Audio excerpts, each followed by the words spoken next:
मुल्क की दाखिली सूरत हाल के हवाले से बड़े और अहम फैसले हो रहे हैं। हुकूमत ने 6 माह पहले तहरीक लब्बैक को कलअदम करार दिया, फिर गुज़िश्ता रोज खुद ही पाबंदी खत्म कर दी। साथ ही हुकूमत कलअदम तहरीक तालिबान पाकिस्तान से भी मुज़ाकरात कर रही है। गुज़िश्ता कई दिनों से यह खबरें सामने आ रही थी कि हुकूमत और तालिबान के दरमियान एक आर्जी समझौता हो गया है, मगर आज बराह रास्त हुकूमत ने इसकी तस्दीक कर दी है और आज ही मुल्क की अस्करी क़यादत ने अंदरूनी और खारजी मामलात पर सियासी क़यादत को ब्रीफिंग दी। पार्लिमानी कमेटी बराए कौमी सलामती का इजलास स्पीकर कौमी असम्बली की सदारत में हुआ। आर्मी चीफ और DGISI के अलावा अहम वफाकी वुज़रा, अपोजिशन से शहबाज शरीफ, बिलावल भुट्टो ज़रदारी समेत कई अहम रहनुमाओं ने शिरकत की। साथ ही चारों सूबों के वुज़राए आला और आज़ाद जम्मू कश्मीर के वज़ीर आज़म ने भी इस इजलास में शिरकत की, मगर वज़ीर आज़म पाकिस्तान इमरान खान ने एक बार फिर शिरकत नहीं की। ये इजलास 5 घंटे तक जारी रहा। इजलास के एलामिये के मुताबिक अस्करी हुक्काम ने अहम खारजा उमूर और दाखिली सलामती पर इजलास को ब्रीफिंग दी। इसके अलावा अंदरूनी और बैरूनी चैलेंजेस, खित्ते में तब्दीलियों, तनाज़ा कश्मीर और अफगानिस्तान की हालिया सूरत हाल पर जामे ब्रीफिंग दी गई। अस्करी क़यादत ने इजलास को बताया कि अफगानिस्तान में पायदार अमन व इस्तेहकाम खित्ते में अमन और तरक्की के लिए नागुज़ीर है। अफगानिस्तान की सरजमीन पाकिस्तान के खिलाफ इस्तेमाल नहीं होगी। कोशिश है कि अफगानिस्तान में मौजूदा हालात किसी इंसानी और मुआशी बहरान को जन्म न दें। पाकिस्तान अफगानिस्तान के मामले पर आलमी बरादरी के साथ मुसलसल राब्ते में है। जो न्यूज़ के ज़राए के मुताबिक इजलास में TLP से मुआहदे और तहरीक तालिबान पाकिस्तान से मुज़ाकरात का मामला ज़ेर बहस आया और MKM के पार्लिमानी लीडर खालिद मकबूल सिद्दीकी ने अपनी जमात का मामला उठा दिया और कहा कि TLP बहाल हो सकती है तो हमारा क्या कसूर है। पुलिस वालों को शहीद करने से ताली बजाने की दहशतगर्दी बड़ी नहीं है। खालिद मकबूल सिद्दीकी ने कहा कि दफ्तर खोलने का मुतालबा करते रहे मगर इजाज़त नहीं मिली। इजलास के बाद मीडिया से बात करते हुए वफाकी वज़ीर शाह महमूद कुरैशी ने कहा कि इजलास का मकसद नई सूरत हाल पर पार्लिमानी रहनुमाओं को एतमाद में लेना था, जबकि शेख रशीद ने कहा कि इजलास में ज़बरदस्त माहौल था। जबरदस्त माहौल था, ऐसा होता है रहना चाहिए माहौल। अच्छा सर, TTP से मुतालिक सर क्या फैसला होगा सर? कोई फैसला नहीं हुआ, अभी तो बताया कोई फैसला नहीं हुआ किसी चीज के बारे में। अच्छा सर, एब्सोल्युटली नॉट से मुतालिक कोई बात हुई है? कोई बात नहीं हुई भाईजान। आज DGISI ने एक प्रेजेंटेशन दी, आर्मी चीफ ने सवालात जो उठे उनका जवाब दिया। लीडर ऑफ द ऑपोजिशन ने जो अपना नुक्ता नज़र बयान किया, मैंने हुकूमती मौक़िफ़ को वहाँ पेश करने की कोशिश की कि अफगानिस्तान पे हमारा मतम नज़र ये है, ये पेशरफ्त हुई है और हम ये चाहते हैं।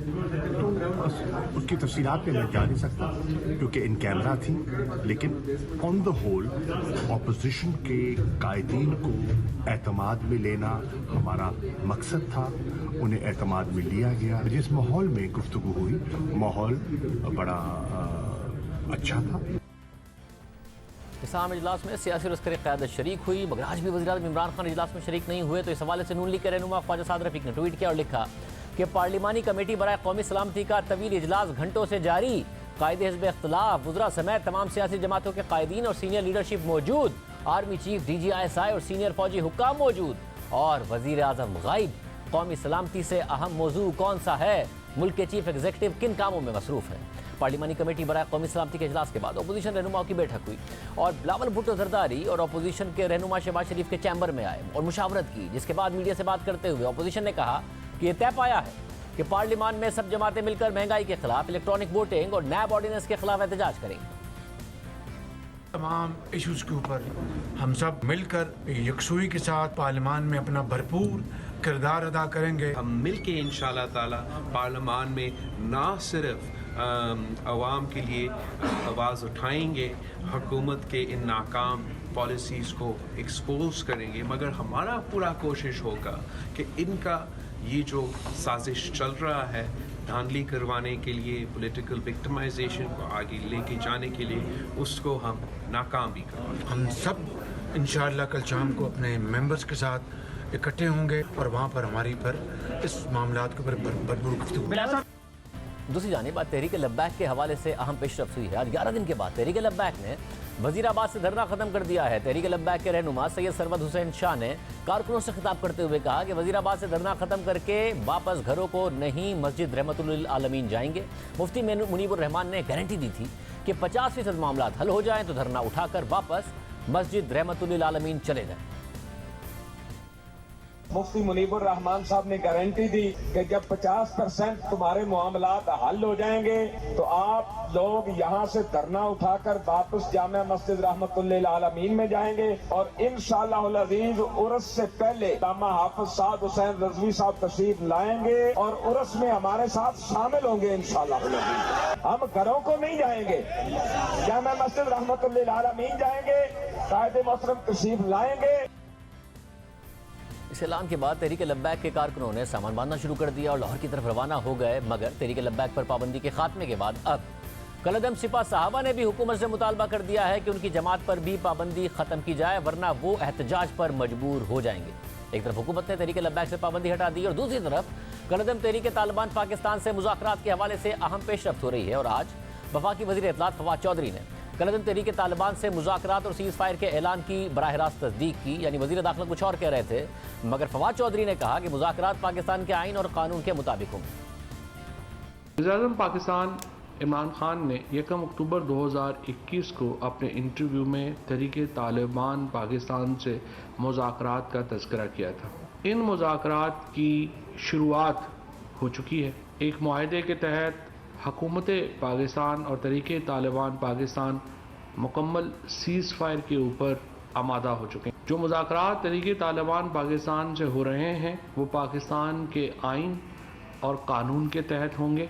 इन मुज़ाकरात में रियासत की हाकमियत, मुल्की सलामती, मुतल्लिका इलाकों के अमन, मुआशरती और इक़्तिसादी इस्तेहकाम को मलहूज़े खातर रखा जाएगा। इन मुज़ाकरात में जो इन इलाकों के अफराद हैं उनको भी एतमाद में लिया जा रहा है। इन मुज़ाकरात में अफ़गानिस्तान की अथॉरिटीज़ यानी जो अबूरी हुकूमत है उन्होंने सहूलतकार का किरदार अदा किया है और यकीनी तौर के ऊपर ये बात बहुत खुश आइंद है कि पाकिस्तान के ये इलाके एक तवील अरसे के बाद मुकम्मल अमन की तरफ बढ़ रहे हैं। इसके अलावा फवाद चौधरी ने अब से कुछ देर पहले कहा है कि कलदम तहरीक तालिबान से बातचीत की दरख्वास्त अफगानिस्तान हुकूमत से आई थी। हुकूमत ने तस्लीम कर लिया है कि तहरीक तालिबान से मुआहदा हो गया है, मगर पीपल्स पार्टी ने कलदम तहरीक तालिबान पाकिस्तान के साथ बातचीत की मुखालफत कर दी है और कहा है कि मुज़ाकरात के हवाले से किसी को ऑन बोर्ड नहीं लिया गया और ना ही इत्तफाक राय पैदा किया गया।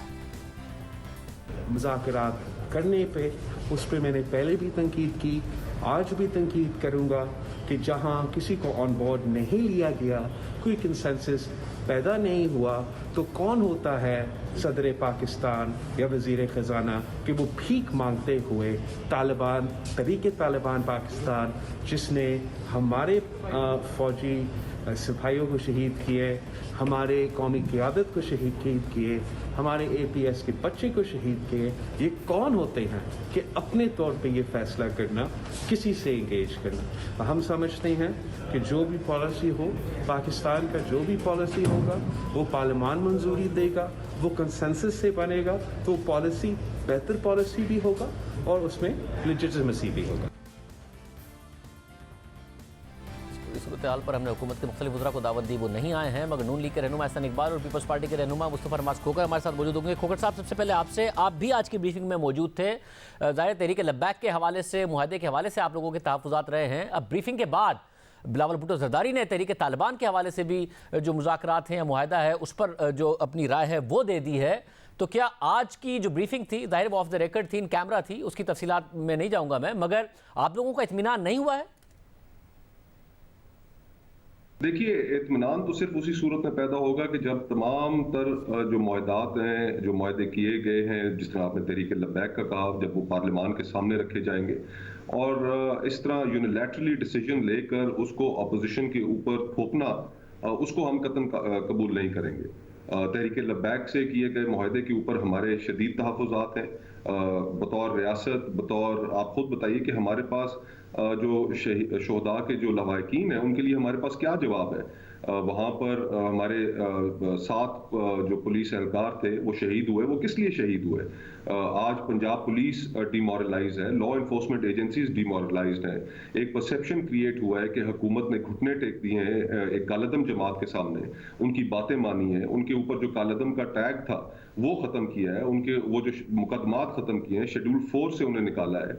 और आज उसके असरात आप देखिए कि एक और कालदम जमात के रहनुमाओं ने पब्लिकली इस चीज़ का ऐलान किया है और उन्होंने कहा है कि हम भी एहतजाज करेंगे अगर हमारे ऊपर से भी कालादम का टैग ना हटाया गया। तो अभी तो इस तरह के असरात आने शुरू हुए और इस बैकग्राउंड में, ये मेरा ज़ाती ख्याल है कि अगर इस बैकग्राउंड में हुकूमत आगे बढ़ती है और तालिबान और कालादम तहरीक तालिबान पाकिस्तान के साथ मुज़ाकरात करती है तो वो पोजीशन ऑफ स्ट्रेंथ से नहीं होंगे। जो सदर पाकिस्तान ने स्टेटमेंट दी, उसके बाद जो मुख्तलिफ वज़रा के बयानात आए, आपकी नज़रों से गुजरी होगी जो कालादम तहरीक तालिबान पाकिस्तान की जानिब से भी स्टेटमेंट आई। उन्होंने कहा कि हम कौन सी गलती की माफ़ी मांगे, हम तो किसी चीज़ पर शर्मिंदा नहीं है। किस तरह मुमकिन है कि जो लोग अपने किए पे नादिम ना हो, इतनी बड़ी कुर्बानियां देने के बाद, 80,000 लोगों की शहादतें देने के बाद हम सब कुछ भूल जाएं। हम साने APS जो कि पाकिस्तान की तारीख का सबसे बड़ा अंदोनाक हादसा है जिसमें हमारे मासूम बच्चे शहीद किए गए, हमारी सिक्योरिटी फोर्सेस के एहलकार शहीद हुए हैं, पॉलिटिकल पार्टीज ने कुर्बानियां दी हैं, हमारी सियासी जमातों के कायदीनों ने उनकी शहादतें हुई हैं। और इस ज़िमन में मैं ये समझता हूँ कि पाकिस्तान पीपल्स पार्टी ANP हत्ता के जमीयत उलमा इस्लाम भी मौलाना फजलुर रहमान साहब के ऊपर भी खुदकुश धमाके हुए हैं। हम सबसे बड़े स्टेक होल्डर्स हैं इस ज़िमन में और बगैर हमारी मुशावरत के अगर कोई पॉलिसी बनाई जाएगी तो वो पॉलिसी उस जानिब बढ़ना ठीक नहीं होगा।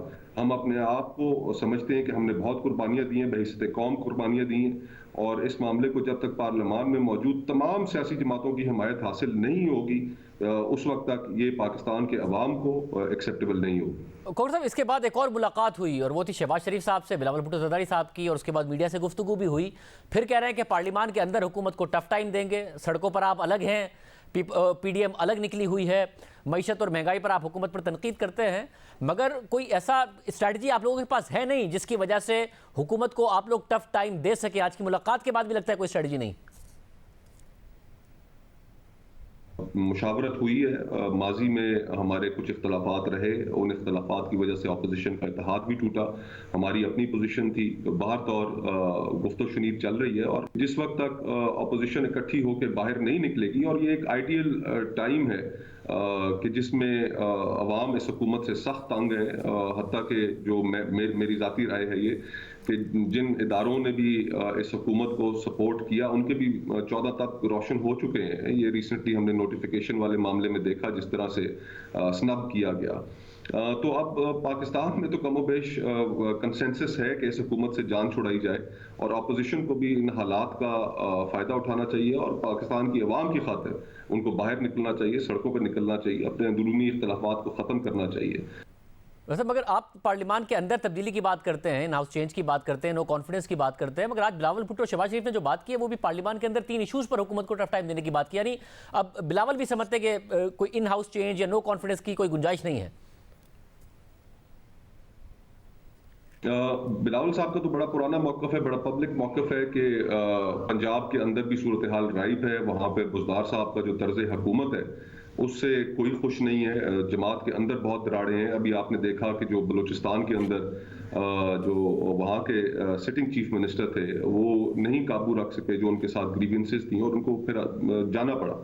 तो पंजाब में भी बिलावल साहब का समझना और ठीक समझना है उनका कि वहाँ पर भी सूरत हाल उसी तरह की है जिस तरह बलूचिस्तान में, और अगर तमाम अपोजिशन मिल के हमारे पास तो वहाँ पर टोटल 7 मेंबरान हैं, मुस्लिम लीग नून के पास ज़्यादा हैं, तो अगर हम मिलकर वहाँ पर कोशिश करें तो कामयाब हो सकती है। इसी तरह जो सेनेट है उसमें बेहतरी की बहुत गुंजाइश है। अगर हमारे मेंबरान के ऊपर प्रेशर ना डाला जाए माजी की तरह, उनको एक मखसूस कैंडिडेट के लिए वोट देने से पे राजी ना किया जाए तो मेरे ख्याल से कामयाबी मिल सकती है। और हम ये समझते हैं कि अब वो वक्त आ गया है कि शायद प्रेशर नहीं डाला जाएगा।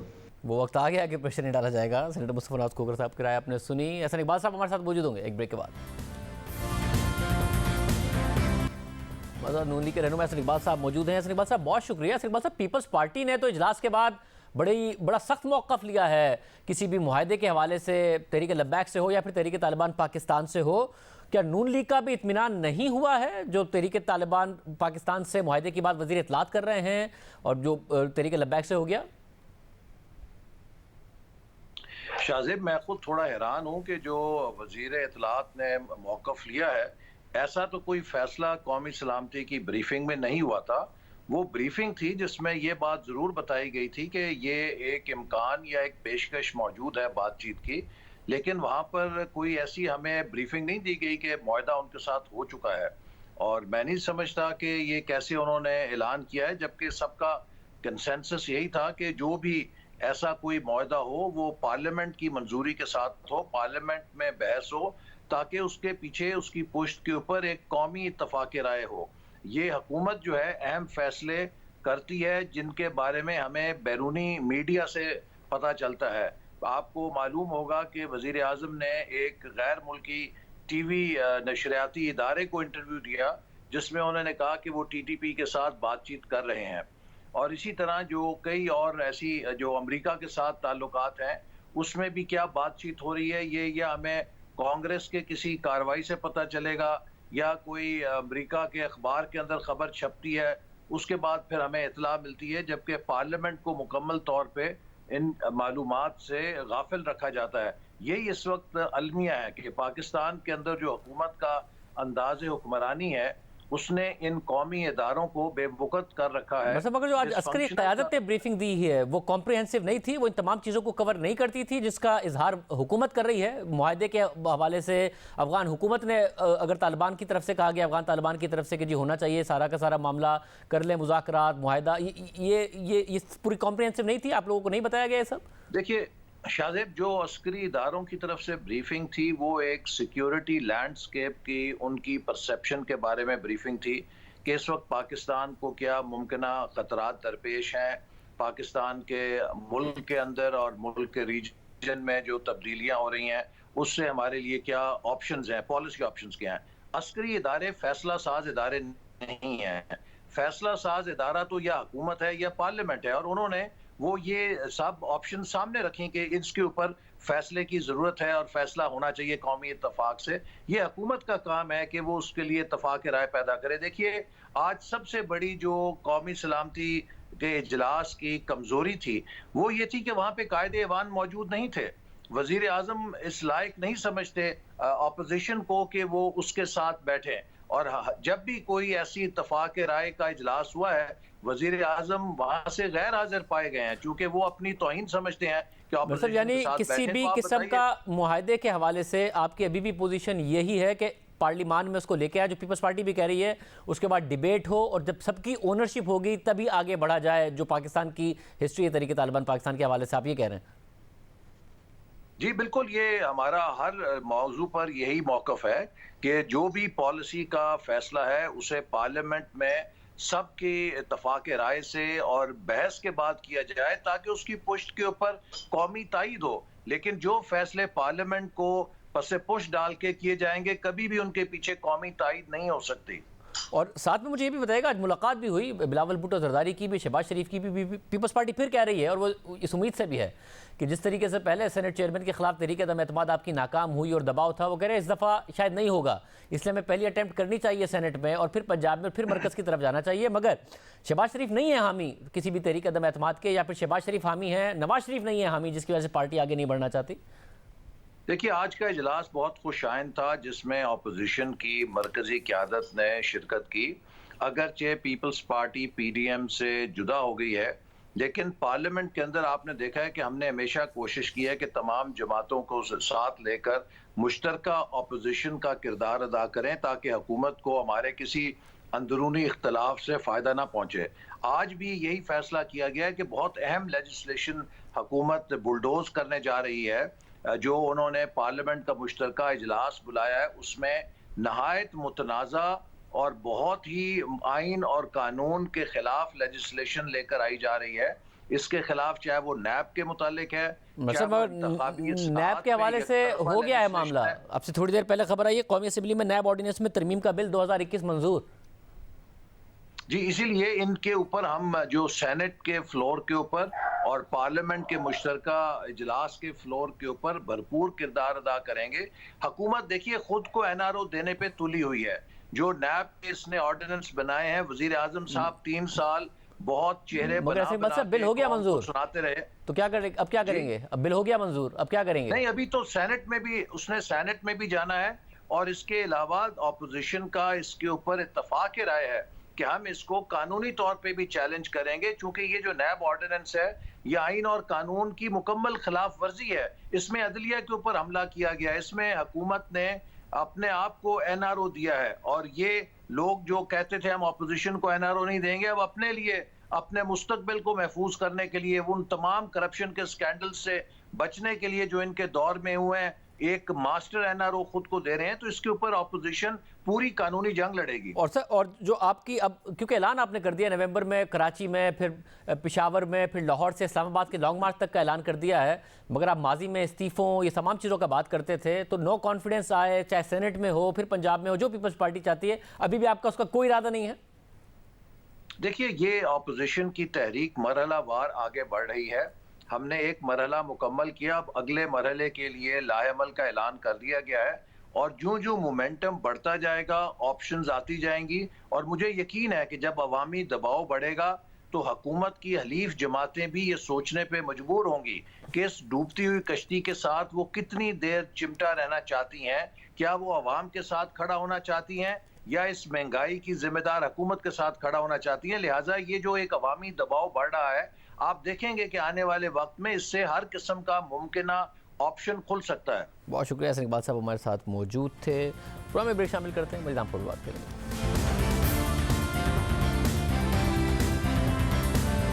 रवां साल के आगाज में सियालकोट की तहसील डस्का में एक ऐसा ज़िमनी इलेक्शन हुआ जिसे पाकिस्तान की तारीख का सबसे मुतनाज़े ज़िमनी इलेक्शन करार दिया जा सकता है। खुद इलेक्शन कमीशन ने इस इलेक्शन में संगीन बेज़ाबगियों का एतराफ़ किया और इलेक्शन को कलअदम करार देकर दोबारा इंतखाब कराया, और साथ ही इसकी इंक्वायरी भी कराई, और हाल ही में उसकी 2 तफसीली रिपोर्ट सामने आई हैं जिनमें मुनज़्ज़म धांधली की तस्दीक की गई है। इन रिपोर्ट्स को हुकूमत के खिलाफ चार्जशीट करार दिया जा रहा है और अपोजिशन सुप्रीम कोर्ट से असकुद नोटिस लेने और आर्टिकल 6 लगाने का मुतालबा कर चुकी है। आज इन रिपोर्ट्स की रोशनी में इलेक्शन कमीशन की जानिब से धांधली में मुलविस अफसरान और मुलाजमीन के खिलाफ कार्रवाई का फैसला कर लिया गया है, और इस मामले पर सेक्रेटरी इलेक्शन कमीशन की सरबराही में कमेटी बना दी गई है जो इलेक्शन कमीशन की मुआवनत करेगी। इलेक्शन कमीशन पंजाब के ज्वाइंट इलेक्शन कमिश्नर सईद गुल की जानिब से तैयार की गई पहली इंक्वायरी रिपोर्ट में यह करार दिया गया है कि तमाम रिकॉर्ड, तहरीरी बयानात और इंतखाबी अमले और पुलिस एहलकारों के बयानात से यह पता चलता है कि NA-75 डस्का का ज़िमनी इलेक्शन साफ, शफाफ और आज़ादाना तरीके से नहीं हुआ। इंतखाबी अमले और दीगर हुकूमती ओहदेदारों ने अपना मतलूबा किरदार अदा नहीं किया, बल्कि वो अपने गैर कानूनी आकाओं के हाथों में कठपुतली बने पाए गए। मुतल्लिका SHOs ने अपनी जिम्मेदारियां पूरी करने के बजाय इलेक्शन के अमल को मैनिपुलेट करने में अपना किरदार अदा किया। इलेक्शन के दिन वो अपनी हुदूद में गश्त करते रहे और अक्सर पोलिंग स्टेशंस में दाखिल हुए और पोलिंग स्टाफ से भी मिले, हालांकि उनके दायरे इख्तियार से बाहर था। रिपोर्ट के मुताबिक ज़्यादातर केसेस में पुलिस का अमला प्रिजाइडिंग अफसरान को ये हुक्म देता हुआ पाया गया कि क्या करना है और क्या नहीं करना है। रिपोर्ट में मजीद लिखा है कि पुलिस की सरकारी गाड़ियां कुछ लापता प्रिजाइडिंग अफसरान को नापसंदीदा मकामात पर मुंतकिल करने के लिए इस्तेमाल की गई। इंतखाबी अमले का ख्याल रखने और उन्हें वक्त पर रिटर्निंग अफसर के दफ्तर पहुंचाने के लिए महफूज ट्रांसपोर्ट फराहम करने के बजाय मुतल्लिका पुलिस अफसरान ने अपनी आंखें बंद रखी और प्रिजाइडिंग अफसरान की गैर कानूनी तौर पर मशकूक मकाम पर मुंतकली का हिस्सा बने। इंक्वायरी रिपोर्ट में डिस्ट्रिक्ट रिटर्निंग अफसर के कंडक्ट के हवाले से भी कहा गया है कि उन्होंने अपनी जिम्मेदारी मतलूबा अंदाज में पूरी नहीं की। इस रिपोर्ट का सबसे अहम पहलू 20 प्रिजाइडिंग अफसरान के हवाले से है जो इलेक्शन की रात अचानक गायब हो गए थे और सुबह एक साथ रिटर्निंग अफसर के दफ्तर पहुंचे थे। रिपोर्ट में तमाम 20 अफसरान के बयानात का तफसीली जायजा लिया गया है और यह बताया गया है कि ज़बरदस्ती किसी मशकूक जगह मुंतकिल किए जाने वाले 20 प्रिजाइडिंग अफसरान के बयानात इस नुक्ते को जाहिर करते हैं कि ये अफसरान इल्ज़ामात से इनकार कर रहे हैं और हक़ाइक़ को छुपा रहे हैं। इसके अलावा अगरचे वो तमाम तर गलतियों की जिम्मेदारी पुलिस पर डाल रहे हैं, मगर इनके बयानात उनकी अपनी कोताही और बद इंतज़ामी का जवाब बिल्कुल पेश नहीं कर सकते, बल्कि उनके बयानात से ये शुबा जाहिर होता है कि उन्हें किसी की पुश्त पनाही हासिल थी। एक खातून प्रिजाइडिंग अफसर के हवाले से रिपोर्ट कहती है कि उनके साथ मशकूक मकाम पर बहुत बुरा सलूक किया गया। रिपोर्ट में मज़ीद लिखा है कि deputy director colleges Mohammad Iqbal Kaloya assistant commissioner Daska के दफ्तर में होने वाली मीटिंग्स में शामिल रहे। उन मीटिंग्स का मकसद ज़िमनी इलेक्शन के अमल को मैनिपुलेट करना था। मीटिंग में डॉक्टर फिरदौस आशिक अवान भी मौजूद थी। मोहम्मद इकबाल कलोया ने प्रिजाइडिंग अफसरान को गैर कानूनी तौर पर principal government degree college for boys के दफ्तर में बुलाया और ये अहकामात दिए कि वोटिंग के अमल को सुस्त करें। डस्का के शहरी इलाके में वोटिंग का अमल 25% से ज़्यादा नहीं होना चाहिए। पुलिस और जिला इंतजामिया के काम में कोई मुदाखलत ना की जाए और वो जो चाहें उन्हें करने दिया जाए। पुलिस की मदद से 4:30 बजे पोलिंग स्टेशन को बंद किया जाए। जिला इंतजामिया से ताउन करें, जितनी जल्दी हो सके रिटर्निंग अफसर के दफ्तर पहुँचें। इस मुबैना मीटिंग में शिरकत के हवाले से वज़ीर आला पंजाब की उस वक्त की मुआविन ख़ुसूसी फिरदौस आशिक अवान ने जियो न्यूज़ के प्रोग्राम नया पाकिस्तान में मौक़िफ़ दिया कि वो ऐसी किसी मीटिंग में शरीक नहीं। क्या आप एसी हाउस में या फिर गवर्नमेंट डिग्री कॉलेज में उन मीटिंग्स का हिस्सा थी जहां पर ये इंस्ट्रक्शंस दी गई थी? बिल्कुल नहीं, बिल्कुल नहीं। आई कैटेगरी डिनाई दैट, बिल्कुल नहीं। और अगर इनके पास कोई सबूत है, अगर किसी जगह पे ये समझते हैं तो 133 की रिपोर्ट में एक एक शख्स के किरदार को उन्होंने इंटरलिंक किया कि किसने कहां क्या रोल प्ले किया। अच्छा। तो डॉक्टर फिरदौस का नाम सिर्फ रिपोर्ट को हाईलाइट तो डॉक्टर साहब आप मुझे ये बताइएगा के लिए इसमें डाला गया। फिरोज हाजी कमान तो इल्जाम की तरदीद कर रही हैं, मगर इलेक्शन कमीशन ने आज 10 का इलेक्शन के हवाले से एक और इंक्वायरी रिपोर्ट जारी की है, जिसमें मजीद इंकशाफात किए गए हैं। 39 सफ़ात की इस रिपोर्ट में ज़िला इंतजामिया और सरकारी अफसरान के बयानात रिकॉर्ड किए गए हैं और उनका जायजा लिया गया है और 10 नकात की फाइंडिंग दी गई है, जिसके मुताबिक ज़िमनी इंतखाब के दौरान जो गैर कानूनी वाक़यात हुए, ज़िला इंतजामिया इस हवाले से आगाह थी। DC सियालकोट ने यह बात तस्लीम की कि आमतौर पर हुकूमतें ज़िमनी इंतखाबात में दबाव डालती हैं और इस हवाले से उनसे भी राब्ते किए गए हैं। रिपोर्ट के मुताबिक DC सियालकोट का मशकूक मकामात पर होना उनके गैर जानिबदार होने पर सवालिया निशान है। ताहम उन्होंने इसकी तरदीद की, मगर वो मशकूक मकामात पर अपनी गैर मौजूदगी साबित नहीं कर सके, क्योंकि उनके मोबाइल के CDR से पता चलता है कि उनका सरकारी मोबाइल मशकूक मकाम पर इस्तेमाल हो रहा था। इसके अलावा AC डस्का प्रिजाइडिंग अफसरान को गैर कानूनी अहकामात देकर हिरासा कर रहे थे। शवाहिद और पोलिंग अफसरान के बयान से यह जाहिर होता है कि असिस्टेंट कमिश्नर डस्का इलेक्शन के दिन पेश आने वाले वाक़यात से पहले से ही आगाह थे, जिसके नतीजे में अमन अमान की सूरत हाल खराब हुई। पोलिंग के अमले को गैर कानूनी अहकामात देकर AC डस्का हकीकत में पोलिंग अफसरान को हिरासा कर रहे थे ताकि वो उनकी हिदायत पर अमल करें। AC डस्का का गैर कानूनी अहकामात देना मुजरिमाना अमल से कम नहीं था। रिपोर्ट के मुताबिक DPO ने जानबूझकर ताखीर से सिक्योरिटी प्लान RO ऑफिस में जमा कराया ताकि कोई सवाल ना उठा सके और खामियों की निशानदेही ना कर सके। DPO और SP सियालकोट पोलिंग के दौरान अपने घरों पर रहे। DPO और SP को इल्म था कि पोलिंग के रोज अमन व अमान की सूरत हाल खराब होगी और उन्होंने जानबूझकर प्लान के मुताबिक सूरत हाल को खराब होने दिया और सूरत हाल को काबू करने के लिए कोई खातिर खा इकदाम नहीं उठाए। आखिरी नुक्ते में कहा गया है कि प्रिजाइडिंग अफसरान के बयान से स्टेक होल्डर्स के दरमियान मकासद के हसूल के लिए पैसे की तकसीम के इम्कान को खारिज नहीं किया जा सकता। तहरीक इंसाफ की हुकूमत के खिलाफ बहुत बड़ी चार्जशीट है ये रिपोर्ट। तहरीक इंसाफ के शफाफ इंतखाबात के नारे के खिलाफ एक बहुत बड़ी चार्जशीट है ये रिपोर्ट। देखना होगा कि हुकूमत इन रिपोर्ट्स की रोशनी में कार्रवाई करती है या इलेक्शन कमीशन के खिलाफ ही कुछ नया करती है। प्रोग्राम में ब्रेक शामिल करते हैं। पाकिस्तान के सेमीफाइनल में जीतने के इम्कान कितने रोशन हैं, इंजी भाई से शोएब भाई से पूछेंगे ब्रेक के बाद।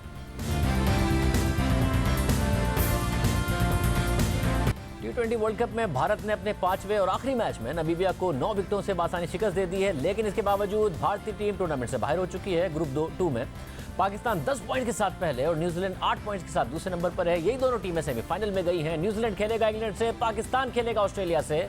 मगर पाकिस्तान जो अभी तक अनबीटन है, क्या कुछ ऐसी चीज़ें हैं जो पाकिस्तान को नहीं करनी चाहिए या कुछ नया है जो पाकिस्तान को करना चाहिए? हमारे साथ मौजूद हैं शोएब भाई और इंजी भाई। आप दोनों का बहुत शुक्रिया। शोएब भाई, कुछ ऐसा है जो पाकिस्तान को नहीं करना चाहिए? ज़ाहिर है जो नॉकआउट स्टेजेस है उसमें हमारा रिकॉर्ड बहुत बुरा है ऑस्ट्रेलिया के खिलाफ, हम बहुत हारे हैं ऑस्ट्रेलिया से, और जो पावर प्ले है उस पर कंसर्न हो रहे हैं कि पाकिस्तान अच्छे रन नहीं बना रहा है और ऑस्ट्रेलिया इतनी आसान टीम नहीं है कि बाद में इतनी आसानी से रन बनाने देगा।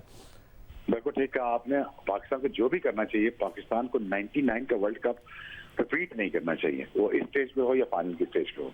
दूसरी बात यह कि पाकिस्तान के पास एक पावर पैक्ड बॉलिंग अटैक है और वो bowling attack full off spinners है। जहां पे पाकिस्तान टॉस जीता, ऑस्ट्रेलिया को पहले बैटिंग की दावत देगा और वहां पे स्पिनर फंसाएंगे, आपको मैं आपकी बता सकता हूं, और पाकिस्तान इजीली उनको ग्रैब कर सकता है। बट ये वो टीम है जो आप पे अटैक करती है, हमला करती है और आपको डराती है और आपको प्रेशराइज करती है। दूसरी बात ये शाहजेब के अगर आप ये देखोगे कि पाकिस्तान का ड्रॉबैक क्या हो सकता है, हमारे ओपनर्स ड्रॉबैक हो सकते हैं। अगर हमारे ओपनर 3 से 4 ओवर आउट ना हुए, बेशक 30-40 रन भी हुए, तो फिर ऑस्ट्रेलिया हाथ खड़े कर देगी। अगर हमारा बैटिंग कोलैप्स करती है तो फिर आप पे प्रेशर आता है। लेकिन पाकिस्तान के पास वो बैलेंस टीम है जहां पे मिडिल ऑर्डर में बैट्समैन मौजूद हैं। अगर आपके ओपनर साथ दे गए, मिडिल ऑर्डर में बैट्समैन मौजूद हैं, पावर हिटर्स आपके पास मौजूद हैं, पाकिस्तान एक सर्टन कोलैप्स से बचे और पैनिक ना करे। पाकिस्तान के लिए जस्ट अ गेम है। We are standing with them, we are standing behind them, in front of them, at the same time we're telling them कि आपने घबराना नहीं, आपने बस जैसे गेम खेलना है।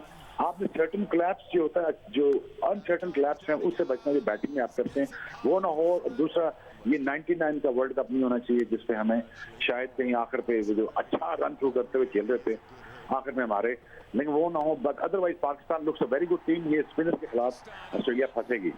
इंजी भाई आप क्या कहिएगा? ज़ाहिर पहले कंसर्न्स थे कि अगर ओपनर आउट हो गए तो मिडिल ऑर्डर शायद हमारा अच्छा नहीं है, मगर मिडिल ऑर्डर ने भी परफॉर्म किया। बाबर आजम टॉप स्कोरर हैं टूर्नामेंट के, मगर उसके बावजूद एक भी मैच में वो मैन ऑफ द मैच नहीं है, यानी कि सबने परफॉर्म किया है। अब क्या आपका एक कंसर्न है कि जो पाकिस्तान को वो एड्रेस करना है इस मैच में? जी बिस्मिल्लाहिर्रहमानिर्रहीम। मैं ये कहूँगा कि जो शाहजेब आपने ना पहले 6 ओवरों की बात की ना, वो बड़े ज़रूरी ओवर हैं, 6 ओवर है। बिल्कुल आपने सही कहा था कि ये ऑस्ट्रेलिया की वाली टीम नहीं है जो आपको बाहर में नवंबिया या स्कॉटलैंड की तरह रन्स खाने देगी कि जी लास्ट 10 ओवरों में 106 आप 120 130 रन बना लेंगे। यहाँ इस तरह नहीं होगा, ये बहुत मुश्किल चांस है।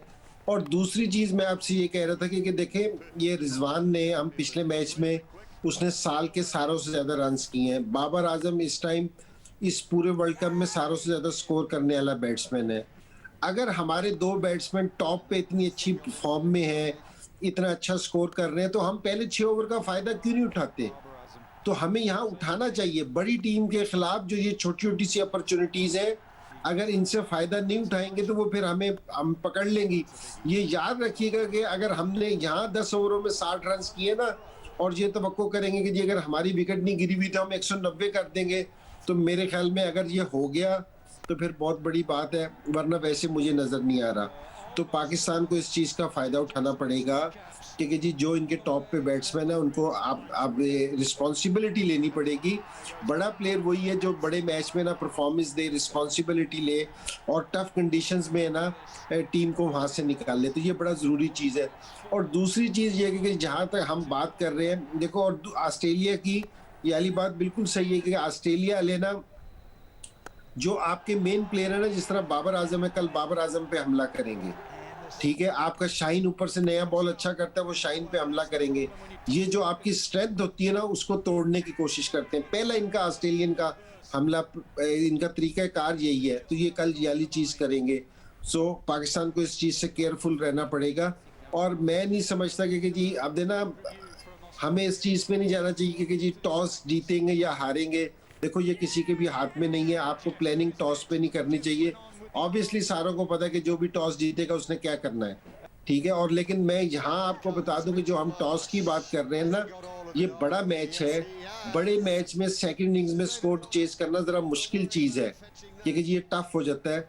तो पाकिस्तान को बहुत केयरफुल खेलना पड़ेगा ऑस्ट्रेलिया के खिलाफ। लेकिन एक चीज़ पक्की श्योर है शाहजेब की, वो ये कि जिस तरह पाकिस्तान पॉजिटिव क्रिकेट खेल रहा है, इसी तरह क्रिकेट खेल ले। सेमीफाइनल को ना देखे, ऑस्ट्रेलिया को ना देखे, अपनी इसी तरह क्रिकेट खेल ले, तो देखना कि जी पाकिस्तान फाइनल में इंग्लैंड या न्यूजीलैंड से खेलता हुआ नजर आएगा। शोएब भाई, यानी कि हमें कोशिश करनी है कि किसी तरीके से पावर प्ले में और पहले 10 ओवर्स में रन ज़्यादा बनाएं, माजी के मुकाबले में ज़रा अग्रेसिव खेलना पड़ेगा, या विकेट बचाएं, जिस किस्म के पिचेस हैं और उन कंडीशंस को एडजस्ट करते हुए खेलें जो हमारी स्ट्रेटजी रही है? देखिए शाहजेब, आपको सेफ गार्ड करना पड़ेगा। मुझे बाखूबी आइडिया है कि बाबर आजम का जो स्ट्राइक रेट है ना, वो उतना अच्छा नहीं है। ना ही वो मैन ऑफ द मैच बने ज़्यादा, और ना ही हमारे ओपनर्स ने जो 6 ओवरों का फायदा उठाया है। ये बात तो ठीक है, लेकिन अब हमारा जो एक मसला था कि हम विकेटें बड़ी जल्दी गिरा देते हैं। बाबर आजम गिरने का मतलब ये होगा कि हमारी पीछे से मिड ऑर्डर एक्सपोज होगी, उसका मतलब है लेटर मिड ऑर्डर में एक्सपोज होगी। तो हमारी जो स्ट्रेंथ रही है अभी तक, वो यही रही है कि यार हम विकेटें बचाएं, हम बाद में कवर करें। लेकिन इसका ये मतलब नहीं है कि 6 ओवर में आप 30 करके बैठें, ये ठीक नहीं है चीज। तो इसमें एक्सेलरेशन चाहिए होगी बाबर आजम को। मैं इतनी ज्यादा इस पे जोर नहीं लगा रहा था कि प्रेशर पड़ जाता है, सोशल मीडिया का दौर है, जियो न्यूज पूरी दुनिया में देखा जाता है, तो फिर जो प्रेशर पड़ जाता है कि अब तेज खेलें। मैं आपको अभी बता रहा हूँ कि बाबर आजम के ऊपर वो अनलीश करेंगे अपने तीनों फास्ट बॉलर। ये मैं आपको अभी बता रहा हूँ एक बात, अभी तक बाबर आजम किसी ने बाउंसर पर ट्राई नहीं किया अभी तक। ना वो इतना अच्छा बॉलर और बहुत ही बड़ा हुकर नहीं है कि जो अच्छा बॉलर हुक कर सके। अभी तक बाबर आजम की छाती पे किसी ने बॉलिंग ज्यादा की नहीं। तो ये अगर चीज अगर स्टेलिंग करने जा रहे हैं बाबर आजम के खिलाफ या रिजवान के खिलाफ, तो देखिए there is always a chance. और अगर आप 2 ओपनर आउट करते हैं, वो एक्सपोज करेंगे आपकी मिडिल ऑर्डर को। फिर आपके पास जो कहते हैं ना जी आपके पास स्ट्रैटेजी क्या होगी, वो थोड़ी कंफ्यूजिंग हो जाएगी। रन बॉल खेलें, कैसे खेलें। अगर आपके पास 5 ओवरों में 40 बन जाए तो आपके पास चांस ये होता है कि आप यू कैन गो थ्रू, आप एक्सीलरेट कर सकते हैं। बट हैविंग सेड दैट, मुझे इस बात से पूरा इत्तेफाक है, उनको रन रेट ऊपर लेके चलना पड़ेगा, स्ट्राइक रेट बेहतर करनी पड़ेगी। बेशक रन बॉल ही खेलें, बड़ी हिटें ना माने, रन बॉल ही खेलें, लेकिन अपनी मेक श्योर करें स्ट्राइक रेट के ऊपर रखें। पाकिस्तान जहाँ इनको फंसा सकता है वो अच्छे स्पिनर्स हैं, जहाँ वो मार खा सकते हैं उनके अच्छे स्पिनर हैं, लेकिन शायद इतने इफेक्टिव ना हो कि वो पाकिस्तान बहुत अच्छा खेलता है। बैकयार्ड है पाकिस्तान का। मैं सिर्फ एक अननेसेसरी क्लैप से बचना चाह रहा हूँ कि यहाँ पे पाकिस्तान में अननेसेसरी क्लैप्स ना हो, बैटिंग में स्पेशली। तो बैटिंग और इंजी भाई, फ़खर जमान और हसन अली अभी तक ये दो वीक लिंक हैं, एक बैटिंग में है, एक बॉलिंग में है, और जाहिर है हम एक कंसिस्टेंट टीम लेकर चले हैं, पांचों के पांचों मैचेस में वाइट टीम है जिन्होंने टीम नहीं बदली है। ऐसे ही जाएं, आपको लगता है चांस है कि हसन अली अचानक फॉर्म पिक करें या फिर फ़खर जमान का एक अच्छा दिन हो? जी शाहजेब, ये बिल्कुल है। हसन अली फिर भी आपको ना बेहतर फॉर्म में नजर आया है, क्योंकि जी इसने थोड़ी सी बॉलिंग में ना इसके भागता हुआ नजर आया है, थोड़ी सी पेस नजर आई है, थोड़ी सी वेरिएशन नजर आई है। तो फ़खर जमान इतना अच्छी फॉर्म में नजर नहीं आ रहा। अच्छा देखो, एक तो पहली बात ये है कि जी ये कोई लिखी हुई बात नहीं है कि जी हम सेमीफाइनल में कोई चेंज नहीं कर सकते, ये कोई ऐसी बात नहीं है। अगर आपको जरूरत महसूस हो कि आपको लगे कि जी एक प्लेयर आउट ऑफ फॉर्म है, बिल्कुल भी टच में नहीं है, तो आप चेंज कर सकते हैं। अच्छा, इस बड़े मैच में चेंज करने का नतीजा क्या, मैं आपको बता दूं किस तरह चेंज करते हैं। कि आप देखते हैं कि जी प्लेयर में कोच और कप्तान इस चीज़ को देखते हैं कि जी उसके बॉल नेट पे, उसके बैट पे लग रहा है या नहीं लग रहा, उसका कॉन्फिडेंस लेवल क्या है। अगर वो बेहतर महसूस कर रहा है कि जी वो कॉन्फिडेंस में देखते हैं, तो आप उसको फिर भी चांस ले लेते हैं कि चलो जी आप उसी कम्बिनेशन से खेल लें। अगर बैट्समैन आपको नहीं लग रहा कि जी वो अच्छी शेप में नहीं है, उसका कॉन्फिडेंस शेक हुआ है, तो आप चेंज कर लेते हैं। ये भी कोई ऐसी बड़ी बात नहीं है कि जी आप सेमीफाइनल में चेंज नहीं कर सकते, तो आप चेंज कर सकते हैं। लेकिन ये डिपेंड करता है कि जी फ़खर की और हसन की पोजीशन क्या है। लेकिन मुझे दोनों कॉन्फिडेंट नज़र आ रहे हैं, तो मुझे अभी 100% नहीं लग रहा कि जी पाकिस्तान वाले इस तरह सोच रहे हैं कि जी हम कोई चेंज करेंगे। ये भी कोई ऐसी बड़ी बात नहीं है।